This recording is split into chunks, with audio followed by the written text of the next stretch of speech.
Lucía, feliz cumpleaños, mi amor. Eres mi corazón, incluso en la distancia. ¿Recuerdas aquel bar donde empezó todo? Luego llegó nuestra Camila al mundo.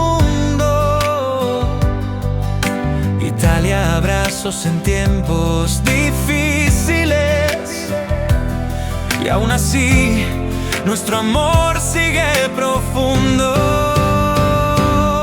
Estar lejos de ti me parte en dos. Te extraño más de lo que imagino.